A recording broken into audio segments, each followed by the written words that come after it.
Boa noite, querido e amado telespectador. Eu sou Gilvan Leite, esse é o seu programa Missões em Revista e mais uma vez eu tenho a satisfação de ter ao meu lado a minha amada irmã Joelle. Boa noite, Joelle. Boa noite, queridos irmãos. É um prazer estar mais uma vez aqui e eu tô aqui para falar para você, não esquecer de dar o seu like, comentar o que você espera dessa entrevista de hoje, compartilhar para mais alguém curtir junto com a gente. E, né, Gilvan, nós temos o prazer de termos junto com a gente hoje a missionária Eliama, da Junta de Missões Nacionais, né?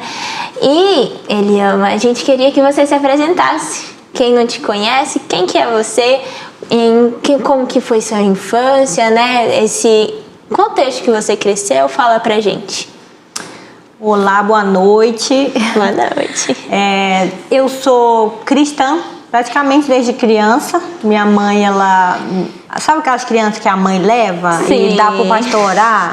Eu fui uma dessas crianças. Você foi apresentada, então. Sim, né? eu fui apresentada na igreja. Então, eu até brincava com a minha mãe quando eu fui chamada para missões, né? Eu falei, a senhora me deu pro Senhor. Já era. Agora Ele me quer e eu vou obedecer. Então, assim, eu cresci praticamente na igreja. Meu tio, ele começou levando a gente pra Assembleia. Aí a gente ia pra Assembleia até pequenininho.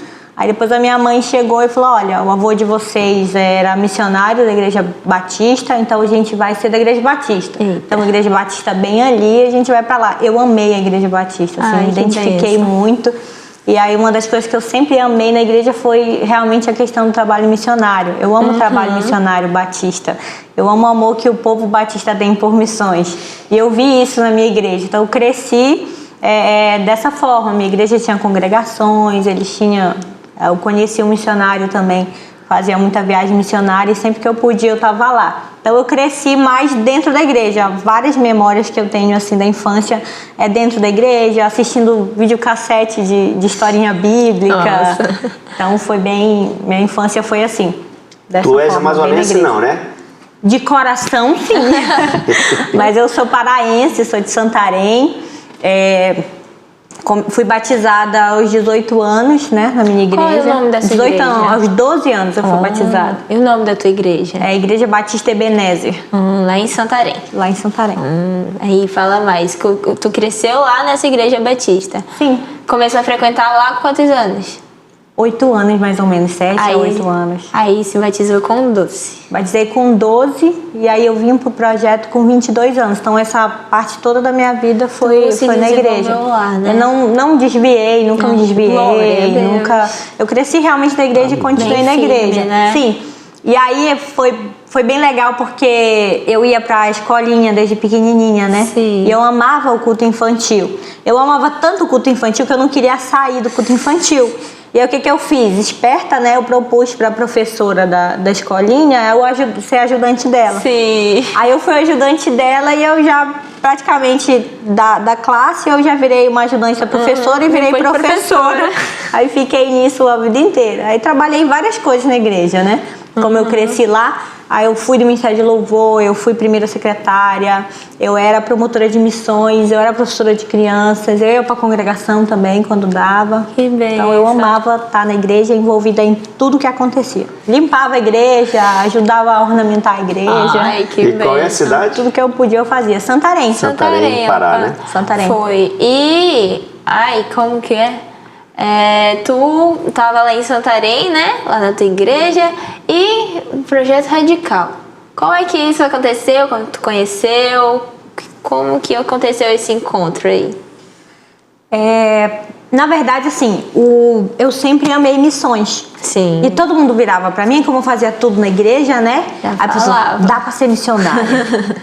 Aí eu gosto de... Não tem problema com alimentação, né? Eu não tenho seletividade alimentar, eu como tudo. E o pessoal, olha, missionário come tudo, então dá pra ser missionária. Aí eu falava, não é não, né? Enfim, ficava disfarçando. Desculpas. Mas aí eu amava todas as viagens missionárias que eu podia estar, eu me envolvia e ia embora para essas viagens. Sim. Tem um missionário que ele é amigo da minha família. Minha mãe conheceu ele adolescente na igreja.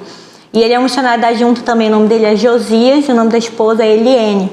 E eles influenciaram totalmente a minha vida, assim, nessa questão missionária.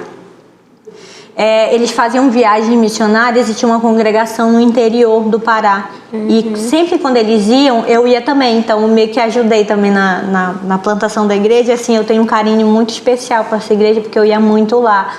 E aí, esse missionário que me falou que eu tinha chamado e que me falou do projeto. Sim. Só que eu dei uma fugida, né? Eu fiquei meio com medo, falei, não, muita responsabilidade, eu não sou santo o suficiente, eu não tenho capacidade para ser missionária, então eu dei uma fugida, fugi deles, fiquei um tempão assim longe deles. Eu acho que esse medo é até natural, né, Lema? Assim, de qualquer um, né, de ser chamado e aí, assim, porque a responsabilidade ela é grande, né? É enorme, né? É enorme a responsabilidade. A gente não é responsável só, na verdade, pela nossa vida, mas pela vida de várias pessoas. A gente é a liderança deles. Eles se espelham na gente. Então, qualquer coisa que a gente faz de errado, e a gente... Já vem o dedo acusador, né? E, na verdade, não é nem isso. Porque, assim, a nossa responsabilidade maior, a gente ama as pessoas. Deus colocou um amor grande no nosso coração pelas pessoas. Mas a nossa questão é com Deus mesmo, né? Pesa, né? Pesa sobre nós a responsabilidade mesmo de cuidar das pessoas que Deus colocar nas nossas mãos. De liderá-las, de ensinar o evangelho. Então, se a gente faz algo de errado, né? Então, o meu medo era isso. Meu Deus, como que eu vou ser missionária? E a gente sempre acha que o missionário ou o pastor é um ser inalcançável, né? O nível de santidade... nível de santidade absurdo, um nível de capacidade intelectual e tudo. E aí o meu medo era esse, justamente não ser capaz, não ser santo o suficiente, não ter capacidade suficiente.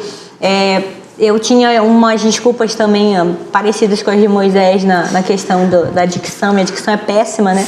Então eu falava isso também pro Senhor. E aí eu dava uma disfarçada com medo, então eu fugi muito. Só que eu fugi do missionário, para não encontrar com ele e com a esposa, para ele não me falar de missões e não me falar de nada. Inclusive eu até me distanciei das viagens missionárias, tudo, um anozinho assim, com medo, né? Mas continuei minha vida, continuei cuidando das crianças, continuei indo para a congregação, amava ir para a congregação. Continuei fazendo trabalho.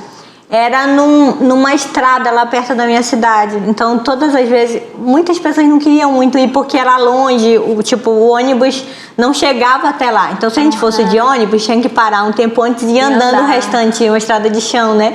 E aí eu amava, não me importava com isso. Eu ia embora para a congregação. Então, eu continuei fazendo essas coisas, fazia tudo. Trabalhava na congregação, trabalhava na igreja, continuei como secretária, continuei fazendo tudo. E também continuei na promotoria de missões. Sim. Nisso veio uma missionária da África na minha igreja. Eu não posso falar o nome dela porque eu não sei o nome dela. Ela é da Junta de Missões Mundiais. E ela trabalhava no Sudão, eu não lembro se era do Sul, mas eu não lembro agora, porque faz muitos anos, né? E ela contou o testemunho dela, falou sobre a perseguição, sobre como é que fala? Ela sofreu perseguição lá, ela teve que sair do país, então ela foi contando o testemunho dele e aquilo foi aquecendo ainda mais o meu coração, né? E aí eu, assim, né, mesmo com medo, né, a gente conhece o missionário, quem tem chamado, não consegue, né? Eu ia atrás daquela mulher, passei o dia inteiro indo atrás dela, eles pregaram de manhã e de noite, ela e o esposo. E eu fui perguntando sobre tudo, sobre missões, e aí a janela 1040, né? Sim. Era um lugar perseguido, então meu coração ardia sobre isso, né? E aí continuei trabalhando na campanha como promotora, eu e uns amigos, eram uns 6 promotores na igreja. E a gente fazia tudo junto. E aí nesse ano de 2015, o foco foi Projeto Amazônia, né? E eu, todas as vezes, fazia a parte da promoção com os meus amigos, né, na igreja. Aí a gente orava pelos missionários, colocava os vídeos, né, que a junta disponibilizava pra gente. E meu coração ardia, eu passando o vídeo, falava pra igreja e tal, eu ia assistir o vídeo, chorava, com o coração ardendo por missões, falava, meu Deus, o que eu tô sentindo? Eu não quero ser missionária, eu não tenho capacidade, eu não tenho condições. Mas eu não aguentava. Todo mundo via que o meu coração ardia por missões, ardia pelo evangelho. E aí nessa campanha, né? O tema da campanha era Eu amo o Brasil, quero ser bênção para minha nação. A maioria do pessoal da minha turma teve a confirmação do chamado nessa campanha, porque foi o foco para a Amazônia, né? Uhum. E aí eu, ouvindo, né, comecei a entender mais sobre o projeto nessa campanha. Entendi.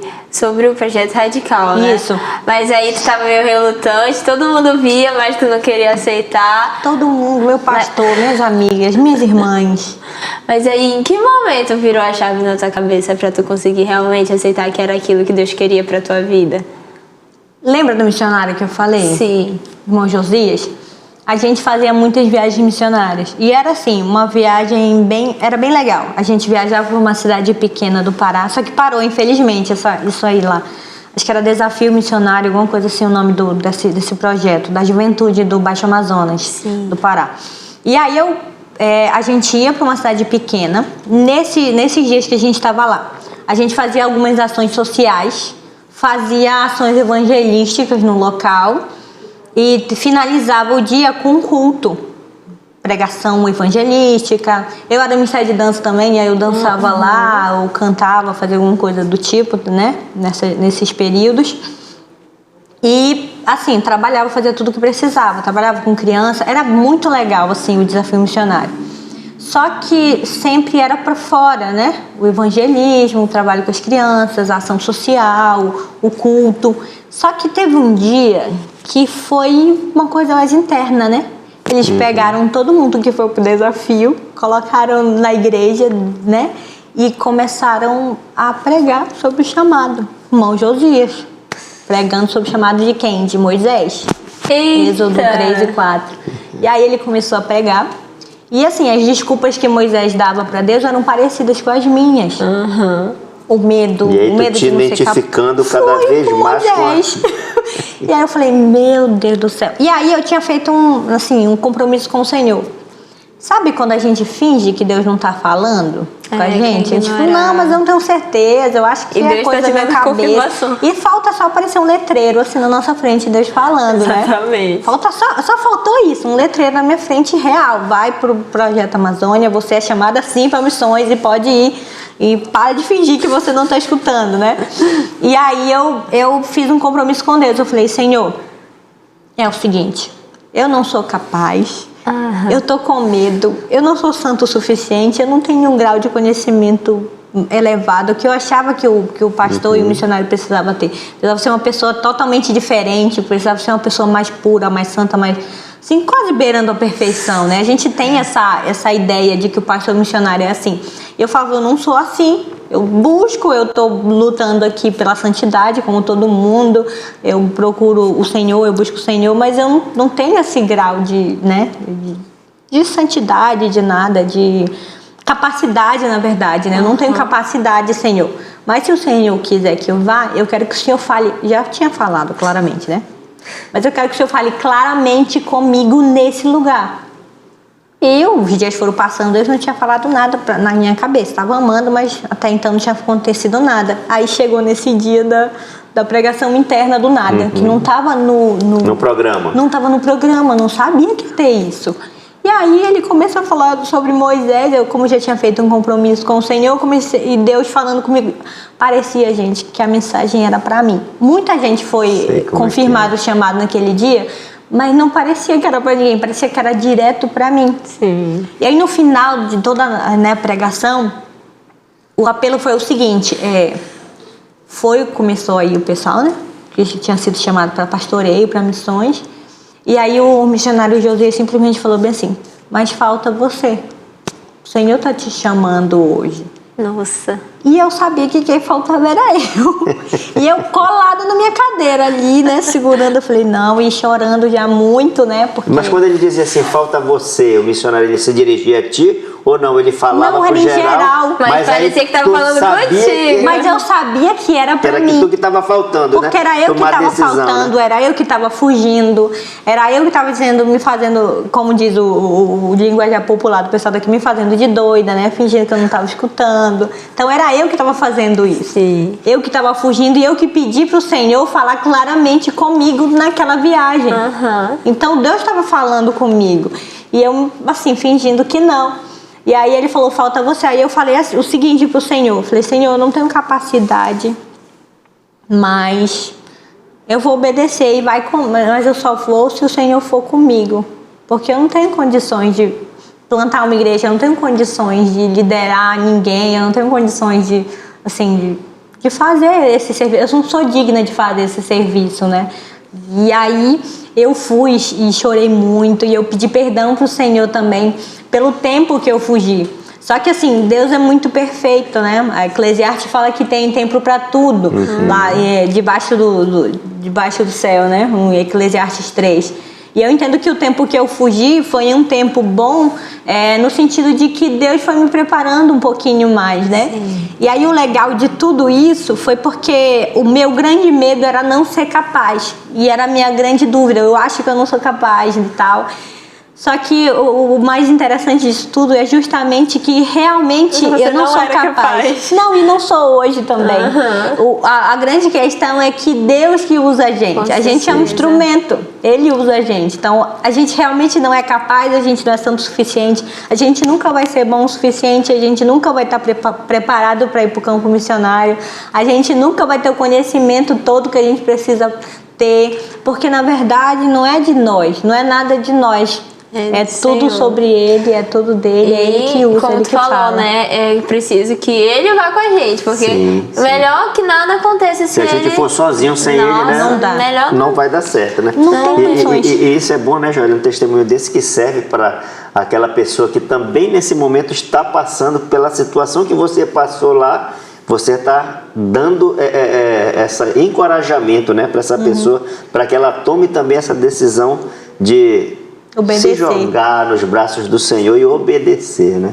É verdade, é maravilhoso a gente observar que por toda a Bíblia e ainda nos dias de hoje, Deus continua escolhendo nós que somos totalmente incapazes mesmo, improváveis, pessoas mais improváveis para participar da obra dele, e que isso é um grande privilégio, e que diferente de Moisés a gente pode realmente escolher confiar nele, porque Moisés fugiu e Deus, então tu não vai então mandar teu irmão. E a gente pode realmente, reconhecendo nossas fraquezas, pode fazer como tu fizeste. Não, Deus, eu vou como vou contigo, se for contigo, e realmente é assim que funciona, é assim que vai, e sempre foi. Joelle, a entrevista está maravilhosa, né? Mas a gente vai precisar fazer um pequeno intervalo agora, tá bom? E aí nós queremos dizer para os nossos telespectadores, né? Para que aproveitem e curtam nosso programa, compartilha, aproveita que nós temos a playlist do nosso programa Missões em Revista, acessa lá para você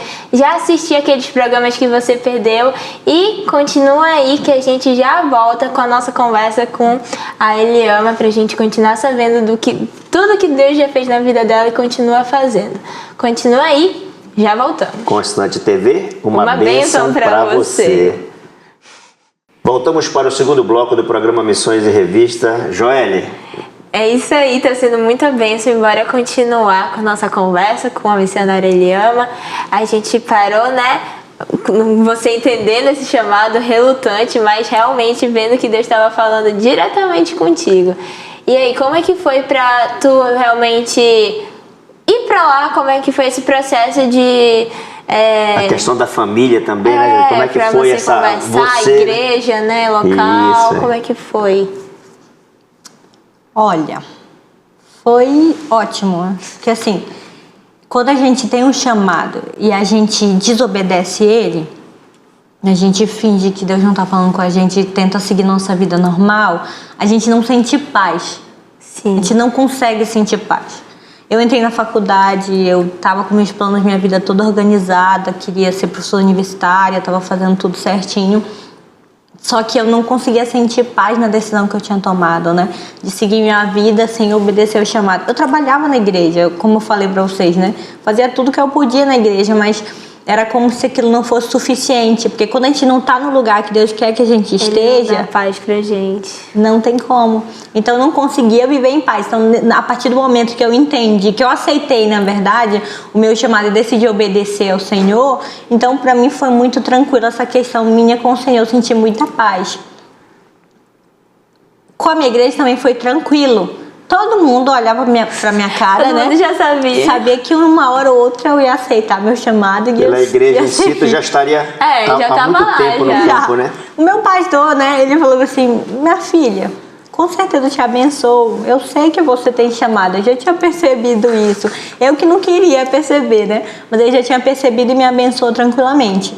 As minhas irmãs, por me conhecerem, elas também imaginavam que um dia eu seria missionária também. Não sei, só eu que não queria ver mesmo, gente, só eu.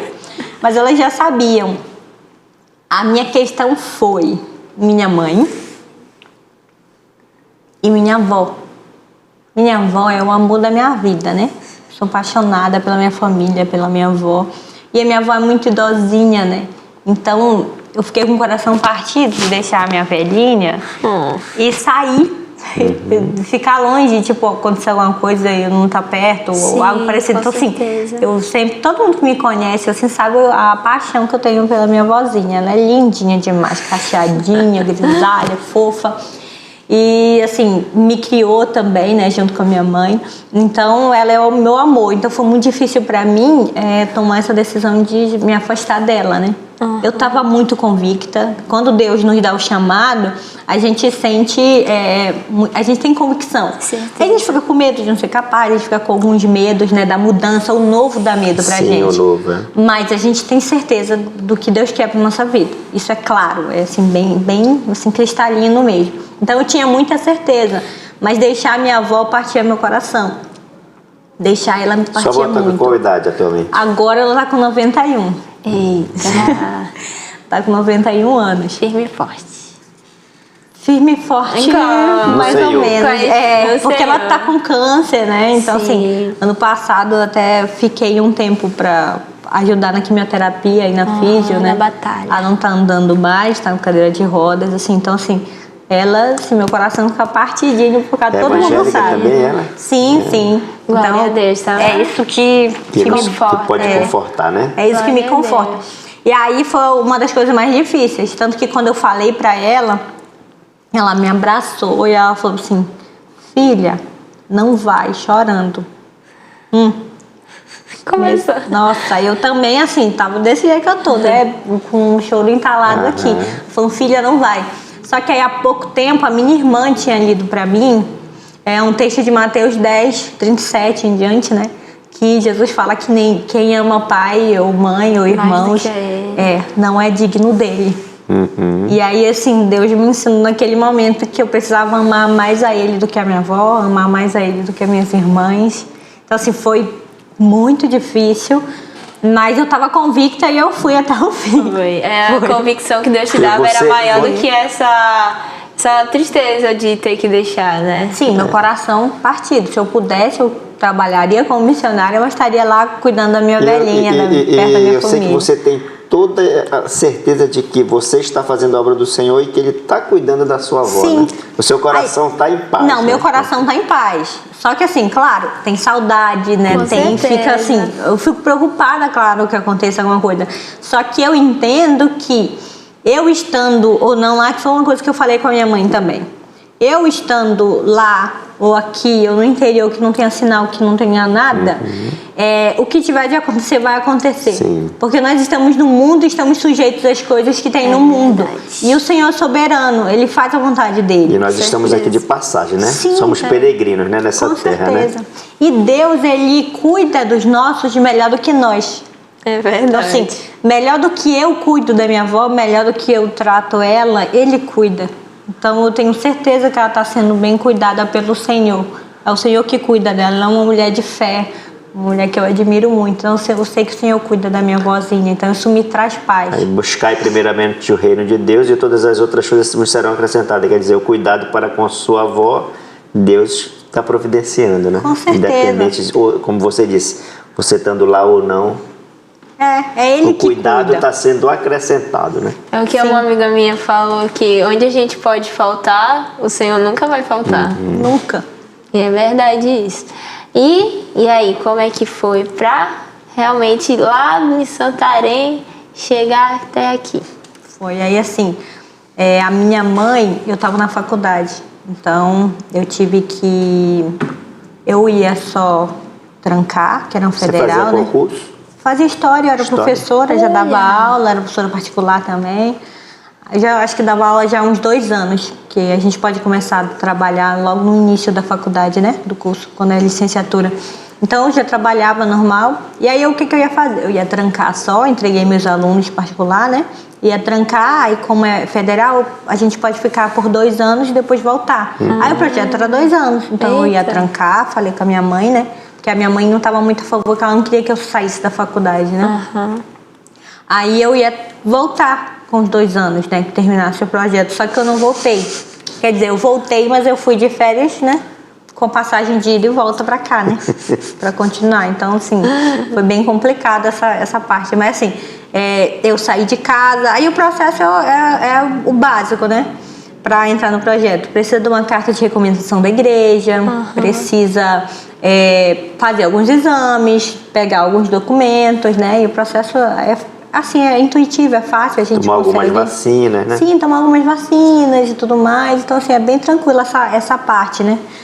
Em carta e tudo mais. Aí eu fiz todo esse processo, fiz uma entrevista que a gente passa, tem uma das etapas, né, desse processo da inscrição, é a entrevista.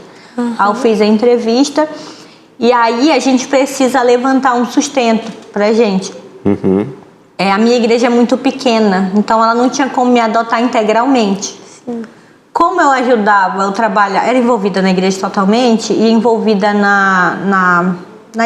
com a liderança da juventude do Baixo Amazonas, do meu estado.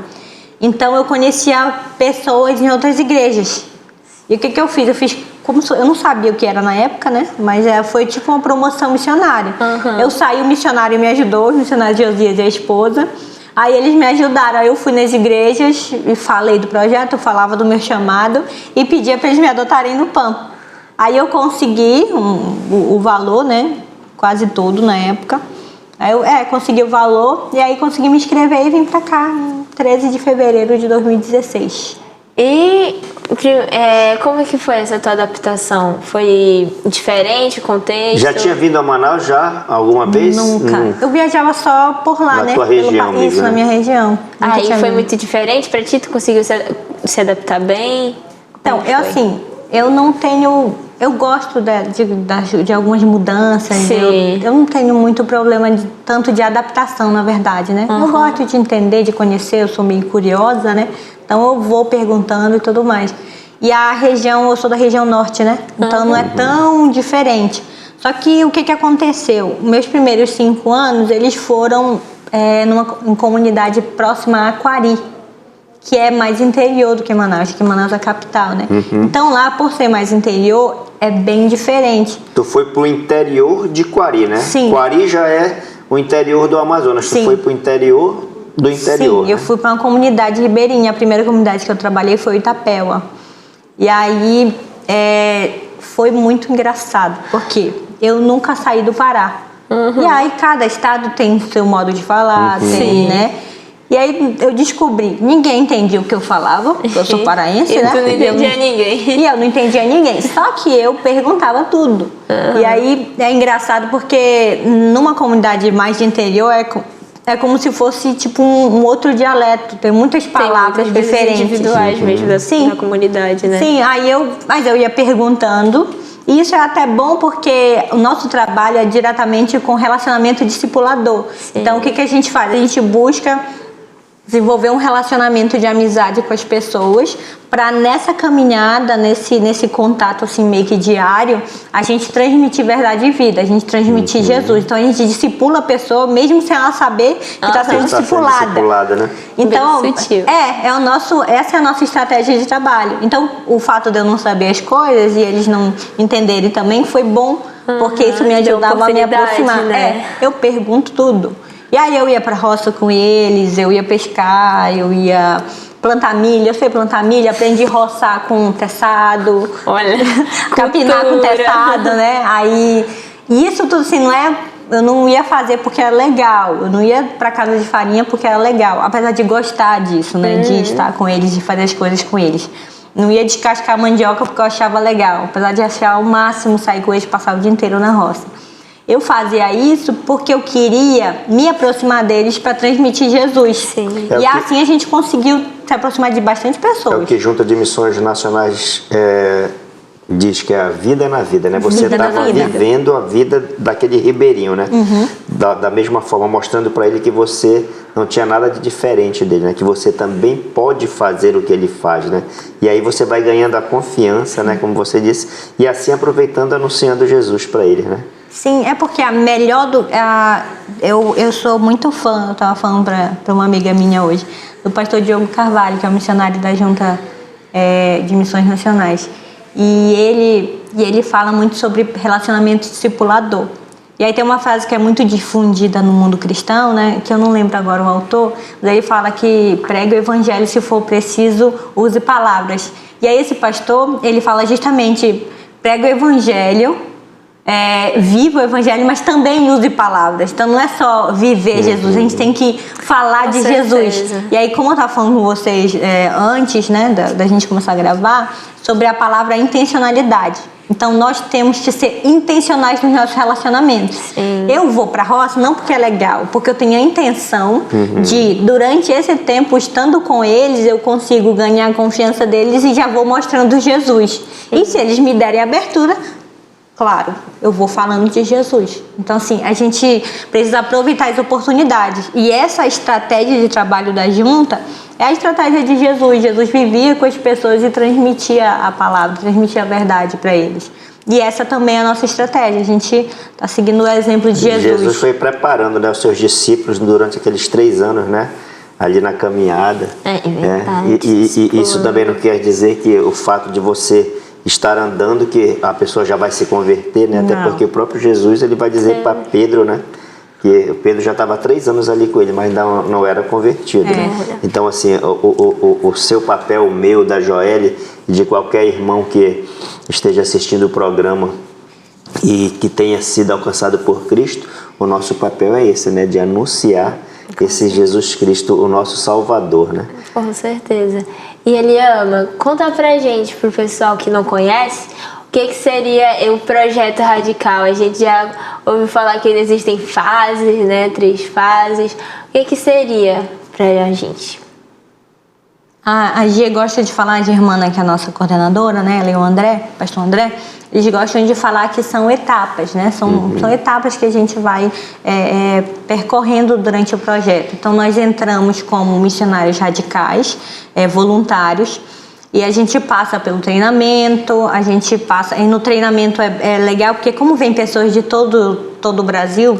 Chegando aqui em Manaus é recepcionado, né, pela equipe da junta, né? Com certeza. A gente vai buscar, a gente, né, cuida de toda a pessoa quando ela chega aqui em Manaus. Então, assim, ela vem, a gente recebe, ela passa pelo treinamento, imersão, aprende um pouquinho sobre a cultura, aprende sobre, por exemplo, tanto a questão da fala quanto remar, dirigir motor-rabeta. E aí a pessoa vai sendo um pouco imersa na cultura já no treinamento, para que ela não tenha um choque cultural tão grande ao chegar na comunidade. Então, no treinamento, ela já vai sendo preparada para isso.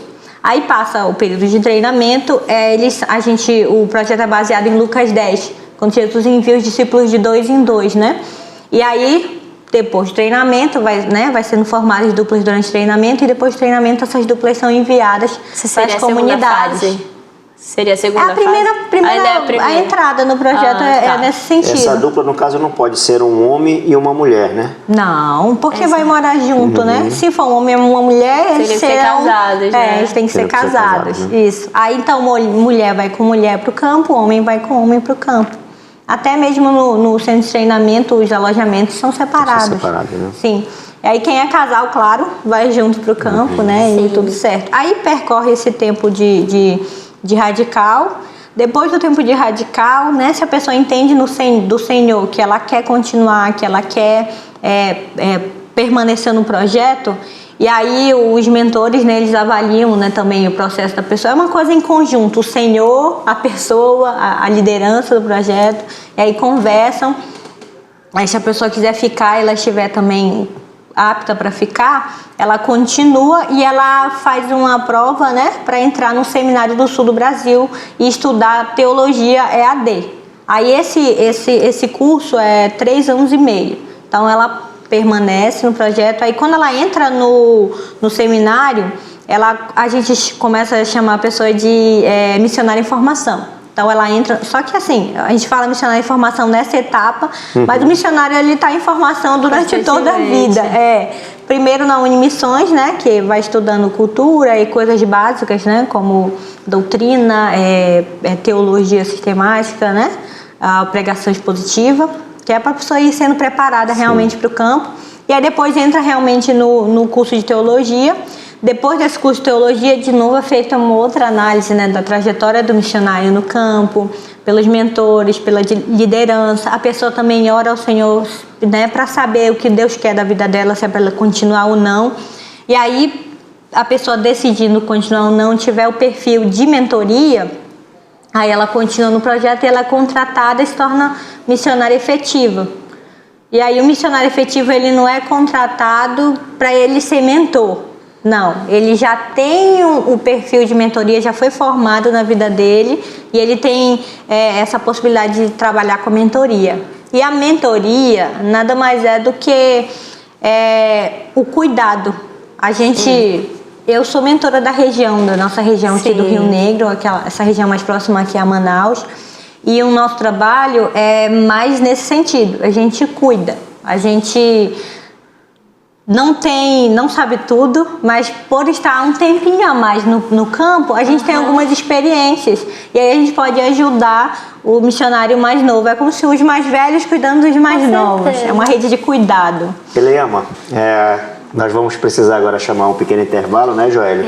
E queremos pedir para você, aproveita, compartilha, ative o sininho e dá um like aí. Voltamos no próximo bloco. Até já. Voltamos para o terceiro e último bloco do programa Missões em Revista.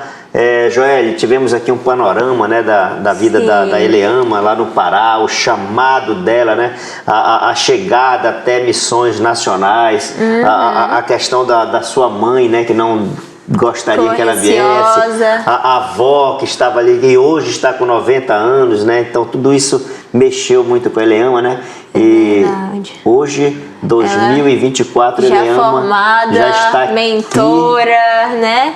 E Eliama, fala um pouco mais com a gente sobre onde tu atua atualmente, né? O que tu faz atualmente? Então, como a gente estava falando agora da mentoria, né? Então, atualmente sou mentora aqui da região. E aí eu sou responsável pela Milena e pela Jane, a dupla ali que trabalha lá no Tupé. Pela Vanessa, que está trabalhando lá no Jaraqui. E a gente está tendo algumas mudanças, né? A gente vai ter... Geralmente a gente tem umas 5 pessoas, 5 missionários aqui, Sobre a tua mentoria. Isso. E o trabalho na comunidade. Fora a mentoria, eu também continuo trabalhando com a revitalização da Primeira Igreja Batista no Livramento. É o nome da tua comunidade lá? Que é o nome da minha comunidade e também é o nome da igreja, Livramento. Aí tu tem alguém lá, parceiro, assim como eles têm duplas, né? Mas tu tá lá com alguém?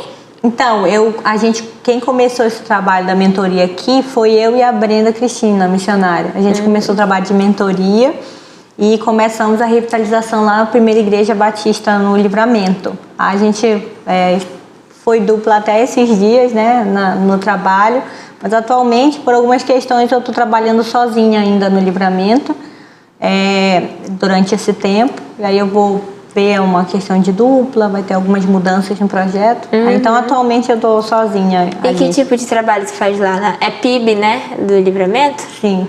Que tipo de trabalho tu faz lá? A gente continua, porque a estratégia do relacionamento discipulador, né, da vida na vida e tal, ela serve para todos os contextos. Primeiro ali no trabalho que eu comecei lá no Itapeva, né, lá foi plantação mesmo de igreja, foi o trabalho do zero. Ali no Livramento é uma revitalização, mas de qualquer forma a estratégia não muda, a gente continua com relacionamento discipulador. A gente se aproxima das pessoas e através desse contato com elas a gente transmite Jesus e busca trazê-la para Cristo com intencionalidade. E aí as estratégias que a gente usa mudam um pouco. Por exemplo, o interior, onde eu trabalhava, lá próximo a Quari, é muito interior. Então o pessoal ia muito para a roça, ia muito pescar, joga malhadeira, joga tarrafa. Então a gente fazia tudo isso com eles, que era a estratégia que a gente usava para se aproximar, né? Sim. Comia peixe com eles e tudo mais, tratava. Agora aqui, as nossas comunidades aqui da nossa região, elas são mais turísticas e são muito próximas a Manaus. As pessoas têm a ideia errônea, né? De que é mais fácil a gente trabalhar aqui, nessa região, porque é muito próximo a Manaus e é mais difícil trabalhar no interior. É totalmente diferente, É né? totalmente o contrário. É mais difícil trabalhar no local mais próximo a Manaus, a capital, do que nos lugares mais distantes, assim. Pelo menos na minha experiência foi assim, né? Foi mais difícil me acostumar aqui. E foi engraçado porque eu era da cidade, vivia na cidade e tudo mais, lá em Santarém, no Pará. Ia para o interior só nas viagens missionárias. E eu me adaptei muito bem no interior. Eu amava pescar, eu amava plantar milho, eu amava estar com o pessoal na roça, jogar tarrafa. Andar com uma rabeta, né? Tudo tranquilo. Sim, eu peguei o batelão do pessoal, dirigi o batelão do pessoal, foi uma experiência muito boa, né? Então eu me adaptei muito, peguei o linguajar todo muito rápido, minhas dúvidas, a gente pegou muito rápido o linguajar do pessoal. E aí quando eu cheguei aqui para a comunidade de Livramento, eu tava brincando com as meninas da igreja eu acho que ontem. Eu falei, gente, quando a gente chegou aqui, a gente era mais do interior do que vocês. Porque até a nossa forma de falar era muito do interior e eles já não estavam entendendo muito bem algumas coisas que a gente estava falando, eles estavam achando estranho. Aí a gente foi fazer a leitura do local, né? Que como é mais próximo a Manaus, é totalmente diferente. As pessoas estão um pouquinho mais fechadas. Por exemplo, no interior, eu saio, não necessariamente eu preciso ligar para avisar que eu vou fazer uma visita ou marcar uma visita e eu saio de casa de dia, vou saindo, vou na casa de um, vou na casa do outro, já almoço na casa de outro, já volto.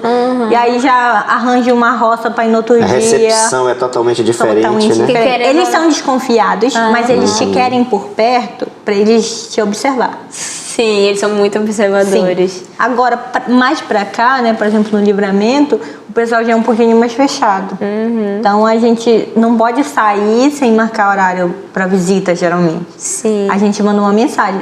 Claro, falta luz direto lá, né? Mas tem internet, tem sinal de celular relativamente bom. Então a gente marca as coisas pelo celular. A gente tem grupo da igreja. As meninas da igreja gostam de ver o TikTok, Instagram. Então, assim, eu tive que aprender a mexer um pouco também nesse negócio de TikTok, que eu não era muito boa nisso. Que é uma estratégia para eu me aproximar também delas. Elas me ensinam e eu vou aprendendo. Então, assim, a gente busca estratégias o tempo inteiro para estar com as pessoas. Aí, lá na igreja, a gente faz aulas de violão. A Brenda começou dando as aulas de violão para as meninas. Uma das nossas adolescentes aprendeu e é excelente. Aprendeu violão, aprendeu carrom. A gente comprou um carrom para a igreja, ela toca carrom muito bem. E aí eu era do Ministério de Louvor também, né? E aí eu comecei a treinar o pessoal para música. E ela também é excelente na música.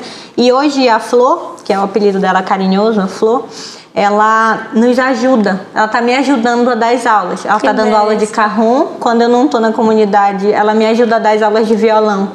Então, assim, aula de violão, aula de música, de carrom, a gente busca fazer isso na igreja, que é como estratégia que ajudou muito a gente a aproximar as pessoas da gente. E essa é, assim, a nossa maior estratégia mesmo. E a questão do testemunho também, a forma de tratar das pessoas, o cuidado, né?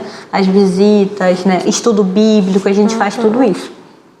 E que bênção, né? Tu tá tendo a oportunidade de ver os frutos de alguma coisa que vocês escolheram. Sim, né? Glória a Deus por A isso. flor já é um fruto, né? A flor já é um fruto. Desse teu trabalho, né? E a gente observa meio da também que esse negócio de ligar para marcar é algo muito presente nas comunidades que são mais próximas da cidade. Sim. Porque elas acabam adotando o ritmo da cidade, né? Porque a gente vai pra comunidade distante, a gente observa que, tipo, eles não comem precisamente meio-dia. Porque meio-dia a gente come aqui porque é o horário que a empresa libera. Questão do comércio, né? É que tudo gira em torno desse relógio comercial.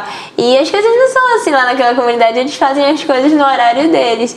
Isso é alguma coisa que vai perdendo, né? Quanto mais perto da cidade. O pessoal fica viciado no celular, né? Fica. Hoje em dia o mundo tá mais viciado no celular, Sim, né? geral. E aí quando a comunidade tem energia, tem sinal, aí geralmente É algo quando que pega chega o muito celular, todo meu mundo, amigo, né? é complicado. O pessoal fica mais viciado Aí você tem que passar a aprender a usar essa ferramenta, né? Eu não sou tão boa nisso, né? Eu não gosto tanto, assim, de estar no celular e tal. Não sou. E eu amava viver, onde eu morava, até na cidade, um tempo atrás, porque eu tô há uns 8 anos de projeto, né? Nesse início do nosso tempo lá, nem pegava direito o sinal de celular. Na cidade, imagina no interior. Às vezes a gente ia pra beira só pra avisar, família, tô viva. E aí depois seguia a vida. Agora aqui não, pega melhor o celular. Então a gente tem que se adaptar, né? Tem que contextualizar a mensagem do evangelho e também se adaptar para poder... Porque não adianta eu comunicar o evangelho numa linguagem que ninguém entenda. Com certeza, então, tem que ser na ótica daquela comunidade, você vida na vida, né? Você vê o mundo através dos olhos daquela pessoa para você poder apresentar a Cristo a ela da melhor forma possível. Sim. Aí a gente tem que analisar a comunidade, ver perfil, e uma comunidade é totalmente diferente da outra. Sim. Porque eu falei do Itapéu, por exemplo, é diferente do Livramento, o lugar que as meninas trabalham também é diferente do nosso. Tem algumas coisas que, né, que tem em comum, porque nós estamos na mesma região. Sim. Mas algumas estratégias que funcionam numa comunidade, de repente, na minha não funcionam. E aí a gente tem que fazer essa leitura e pedir a Deus discernimento, orar por estratégia para a gente conseguir pregar o evangelho da melhor forma. E Eliama, o teu sustento, ele funciona da mesma forma dos radicais? Quem, tipo, tem o desejo de... Quero fazer parte disso daí. Como é que ele pode fazer? Todos nós entramos no projeto pelo PAN Brasil, né? Que é o Programa de Adoção Missionária. Então a gente, as igrejas, ou uma igreja, né? Adota, como é o caso aqui da igreja, né? Vocês são bem missionários, me adotam, inclusive, muito obrigada, irmãos. Ou a igreja adota integralmente o missionário, ou o missionário também busca essas parcerias, né? Alguns irmãos, os anciãos da igreja me adotam, da minha igreja. Os meus amigos me adotam. Através do PAN Brasil. Do site, pode entrar lá. Pode entrar no PAN Brasil, procurar PAN Brasil. E aí a pessoa, se quiser adotar, por exemplo, meu nome, Eliama Franklin, colocar lá e a pessoa consegue me adotar a partir de R$30. Mas também pode adotar o Projeto Amazônia, que aí, né, também nesse mesmo valor, pode adotar um Novo Sorriso, pode adotar a Cristolândia, pode adotar o Vila Minha Pátria. Então lá no portal do PAN, a pessoa tem acesso a todos os projetos, a todos os missionários. Tu tens mais ou menos a noção de quantos missionários hoje fazem parte do Radical Amazônia? Do Projeto Amazônia? Mais de 200, são 250, se eu não me engano. Não lembro do projeto ou do Projeto Amazônia? Tipo, o Junta Radical com o missionário em formação, com o missionário efetivo. São cerca de 200 e poucas pessoas. Assim, nas conversas de bastidores, a gente prestou atenção, né, Joel, de que assim, parece-me que no Pará houve assim um avivamento, né? Porque nós temos muitos missionários paraenses aqui no Radical Amazônia, né? Sim, é bem interessante, porque quando eu cheguei só tinha 2 pessoas que eram do Pará, que era o pessoal mais antigo. Aí eu cheguei, mas assim, os que estavam, um já morava aqui desde criança, o outro morava no Amapá desde criança. Então do Pará mesmo, que viveu a vida inteira, só eu, né? Aí o pessoal começou a vir de lá. Agora a gente tem muito paraense no projeto, assim, eu fico orgulhosíssima, gente. Sim, eu amo o Pará, eu amo o meu estado, eu fico muito feliz que o Senhor tem despertado muitos vocacionados de lá para cá, mas a gente também tem a alegria de dizer que o Senhor também tem despertado pessoas daqui do Amazonas, pessoas das comunidades para o trabalho missionário. Na minha comunidade mesmo, a gente tem algumas adolescentes que têm sentido o chamado do Senhor para trabalhar no Radical Amazônia. E a gente está treinando elas, e quando fizer 18 anos, se Deus quiser... Até porque elas olham para vocês, né? E vocês passaram a ser o exemplo, né? Para elas, e elas querem almejar também, claro, evidentemente, Deus trabalhando no coração dela, né? O desejo de servir ao Senhor no campo, né? Sim, é muito lindo, irmãos. Eu não tenho palavras para expressar a gratidão e assim, a felicidade que eu tenho de sim, o privilégio de participar desse projeto mesmo, porque é tão lindo ver uma vida sendo transformada, é tão lindo ver alguém sendo chamada para missões, para dar a vida no campo missionário, para dar a vida pelo próprio povo. As meninas já tinham um certo interesse por missões, perguntavam muito do projeto. E aí, esse ano, a gente conseguiu levar 5 jovens da comunidade pro acampamento. Que bênção. E aí, lá no acampamento, confirmou. Explicar o que é isso daí? O que seria esse acampamento, Eliama? O acampamento Radical Amazônia, que a gente levou as meninas, ele é um acampamento para vocacionados. Se você ama missões, se você quer entender como funciona o campo missionário um pouco, né, pelo menos dele, aqui no Amazonas, aqui no projeto, venha para o acampamento, tenha essa experiência, são 11 dias que com certeza o Senhor vai falar ao seu coração. E é só pra gente com daqui? certeza. Não, o Brasil inteiro. Brasil todo vem pode gente participar. do Sul, vem gente do Nordeste, do Norte, do Pará, daqui do Amazonas. A gente teve algumas pessoas que vieram, infelizmente foram poucos, por isso eu quero convidá-los a vir. Gente, o acampamento, se vocês perguntarem para as nossas meninas lá da comunidade, vocês vão entender a dimensão. Elas falam do acampamento até hoje, foi em janeiro. O acampamento foi um divisor de águas na vida delas. Muita gente tem confirmado seus chamados no acampamento. Entendi. E o legal é que a gente não fala... Claro, a gente foca mais no Radical Amazônia, né? No projeto Amazônia. Sim. Mas no acampamento a gente também fala dos outros projetos, para que a pessoa também tenha, tenha a oportunidade de conhecer. Tem uma data específica para acontecer esse acampamento? Sim, sempre é em janeiro. Né? Sempre é em janeiro. Ai, glória a Deus. As inscrições já estão abertas. Se Deus quiser. Só que dessa vez, as primeiras edições foram mais no início de janeiro, né? E essa próxima edição vai ser na segunda quinzena de janeiro. Certo. Então aí quem O pessoal já pode se preparar aí o calendário para conseguir. Pode começar a orar, né? Aguardar o dinheirinho, né? Pra conseguir ter essa bênção de poder participar. Seria tipo... É porque eu já participei de um acampamento que se chama Wyoming, que é promovido pela Missão Novas Tribos, que tem como foco apresentar para os jovens essa imersão missionária, né? Seria também esse foco tipo, deles saberem como é a vivência missionária? Olha... Para falar a verdade, esse acampamento ele é muito voltado para vocacionados. Sim. Mas a questão dele não é só mostrar a vivência missionária, mas também deixar a pessoa com o coração aberto para Deus falar o coração dela. Porque Deus fala o coração das pessoas. Então, a gente tem muitas devocionais, muitos momentos de assim, em grupo, tem os cultos... E tem oficinas, tem muita coisa voltada para missões, para o trabalho missionário. Então a pessoa sai de lá pensando, né? Orando ao Senhor, ou com confirmação do campo para a vida, às vezes já direcionada para o campo específico, Amazônia, Sul, Cristolândia. Teve muitos jovens vocacionados para Cristolândia. O Radical Amazônia teve 80 nesse último acampamento. Para Cristolândia eu não lembro, mas foi mais de 10, se eu não me engano. Pessoas querendo ir para Cristolândia. E teve até uma pessoa também pensando em ir para o sul nesse último acampamento. Então a pessoa vai para esse acampamento, a pessoa está com o coração aberto para entender e deixar Deus falar o coração dela. O objetivo não é só a pessoa ter uma imersão na comunidade, conhecer os missionários, mas o objetivo da pessoa ir para esse acampamento também é deixar Deus falar o coração dela. Sim. Amém. Então, Joelis, vamos chegando ao final do nosso programa, né? E aí, nós vamos querer que a Eliama faça assim, as considerações finais dela, último conselho, talvez, aqueles jovens que têm esse desejo, né, de se envolver mais, de querer participar do que Deus está fazendo. O que tu tem aí pra... Nós temos um projeto aqui, né, chamado Farol na nossa igreja. Verdade. E aí nós queremos que você desafie o Projeto Farol a ir visitar vocês na comunidade de vocês e que eles possam conhecer e participar dessa vida na vida do missionário.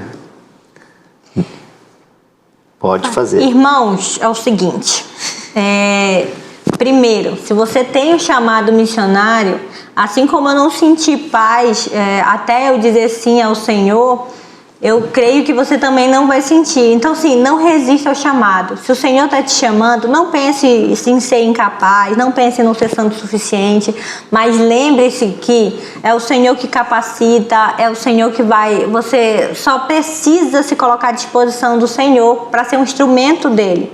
O Senhor vai falar através da sua boca, o Senhor vai lhe dar estratégias, o Senhor vai lhe purificar, vai lhe perdoar, vai lhe dar capacidade e discernimento e autoridade espiritual para liderar a igreja, para plantar uma igreja. Deus vai usar você do jeito que Ele quer. Só se coloque à disposição dEle que Ele vai usar você, com certeza. Amém. Meus irmãos, se você tiver com medo também, é normal ter medo. Mas quando Deus chama a gente tem certeza. Mesmo com medo a gente vai, porque sabe que o Senhor nos chama, Ele paga a conta, Ele faz tudo que precisa. E eu quero desafiar também, como o irmão me falou, para desafiar, né, os irmãos ali do Farol, né, do Projeto Farol. Venham me visitar ali no Livramento. A minha comunidade é a mais próxima que tem no projeto hoje em dia. A gente, se for direto, está a cerca de 20 minutos ali da Marina do Davi. A gente tem transporte todos os dias para lá. Me liguem, entrem em contato comigo que a gente pode organizar a visita de vocês. Ele vai ser bênção recebê-los na nossa casa, na nossa igreja. Glória a Deus. Amém. Louvado seja Deus. Joélia e ele ama. Em Mateus 24:14, nos diz assim: este evangelho do reino será pregado em todo o mundo, em testemunha a todas as nações, e então virá o fim. Você tem feito isso lá no Livramento, né? Anunciado este evangelho para aquelas pessoas da comunidade, assim como a Milena e outros missionários, né, de Junta de Missões Nacionais lá no sul do país, por exemplo, no Rio Grande do Sul, passando por essa tragédia, mas os nossos irmãos estão aproveitando para anunciar a palavra do Senhor. O evangelho está sendo pregado. E nós queremos te agradecer, né, Joélia, por essa entrevista maravilhosa. Obrigada. E que Deus te abençoe grandemente. Amém. Que Deus continue guiando cada passo teu nessa tua missão. E, se Deus quiser, vamos te visitar. Vamos. Amém. Constante Obrigada, TV, irmãos. uma bênção para mim. E para você. Uma bênção para você. Até Amém. o próximo programa. Até o próximo. Que Deus te abençoe rica e abundantemente, em nome de Amém. Jesus. Amém. Amém.